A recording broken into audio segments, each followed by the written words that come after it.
Hello there, and thanks for tuning in to the World of Games YouTube channel. This video is one of the first out of a complete series I'm going to make called Tanks Inside Out.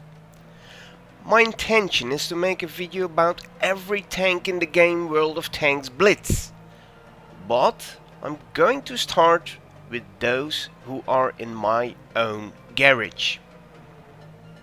In those videos I'll talk a little bit about the real tank before I talk about the same tank in the game. In the end I'll compare the real deal with the virtual counterpart. So let's go with this first video in which I show you all the British Tier 7 in-game Comet. During World War II, the next logical step in the development of the Cromwell was building a tank that would provide the same firepower, protection and mobility as the German tanks. That tank was the Comet, who just like the previous Cromwell had a completely welded construction and with its 35 tons was heavier.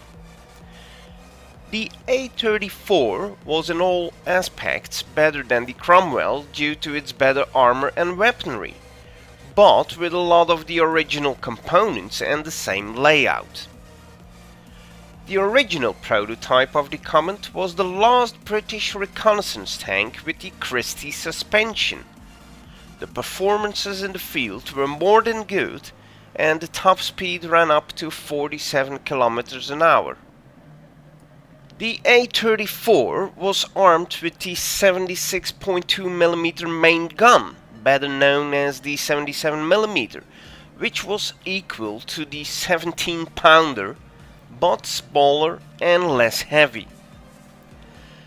The Comet was fast and reliable, which made him the best universal British tank during the Second World War. Nevertheless, he was produced a little bit too late in order to make much of a difference on the tank battlefields. The production as well as the delivery got into gear at the end of 1944, but the troops didn't get the tank before the Rhine was crossed in March 1945. The Comet was the first British tank who could compete with the Panzerkampfwagen 5 Panther, especially in firepower. The A34 or Comet would be there for another 15 years of active duty. The last Comet got decommissioned in 1960. The follow-up was the A41 Centurion. On the outside you can tell which one is Cromwell and which one is the Comet by the 4 top rollers above the track wheels. Other eye-catchers are certainly the cupola for the commander, the slightly sloping front of the turret and the counter-rate at the back of it. The Comet was the last British tank that got designed during the war and also the last out of a series of reconnaissance vehicles. His successor, the A41 Centurion, was going to be designated as the first universal tank. At first there was some criticism on the Comet concerning the uncomfortable position of the gunner and the relatively thin armor on the bottom, in a time where landmines became a more greater threat than ever in Western Europe. These shortcomings were there on purpose, because the manufacturers wanted to deliver the tank as fast as possible. Okay, let's recap a little bit and go over the specifications of this beautiful tank. The tank was operational since 1945. It had a crew of 5 men. The tank's weight was 35.56 tons and was 7.66 meter long, 2.68 meter high and 3.05 meters wide. The weaponry this baby carried was an ordnance 77mm main gun and 2 VII machine guns caliber 7.62. The armor was a maximum of 101 mm.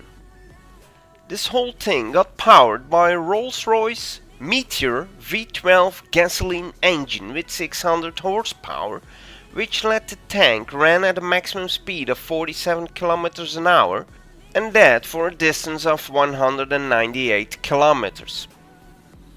Now, let's have a look at the in-game tank, and let's see what is the same as the real deal and what's different. Let us first have a look at the main characteristics of this beautiful Comet. The value for protection is 34%. The firepower is 64%. 53% for shot effectiveness, and maneuverability of 55%. The Comet has 2 guns to choose from. The first one is a 75mm Vickers HV gun, and the second gun is the OQF 77mm gun Mk2. The latter actually uses the 76.2 caliber shells, just like the tank in real life. So that's already the first comparison with the real deal. Another comparison is the Rolls-Royce Meteor Mk4B engine. Earlier we said that the real Comet, the real tank, had an engine with 600 horsepower. But later on there were also Rolls-Royce Meteor engines who hit 650 horsepower. And that is the value that's used in the game. And earlier in the video I stated that the real tank ran a 47 km an hour, but in-game the tank goes slightly faster with 51.5 km an hour. So what else do we have? Oh yes, the weight. The real tank weighed 35.56 tons and the tank in-game weighs 32.7 tons. Meaning Wargaming made the tank a little bit less heavy in-game for probably what we call balancing reasons. What else? The crew. Just like with the real tank, the in-game Comet has a 5-member crew consisting out of a radio operator, a commander, a loader, a driver, and a gunner. And what about the armor of this vehicle?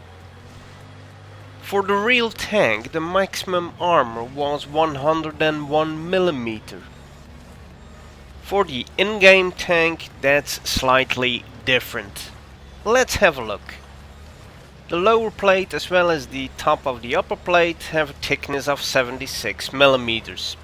32, 63, 111, 110, 55, 63, 51, 111.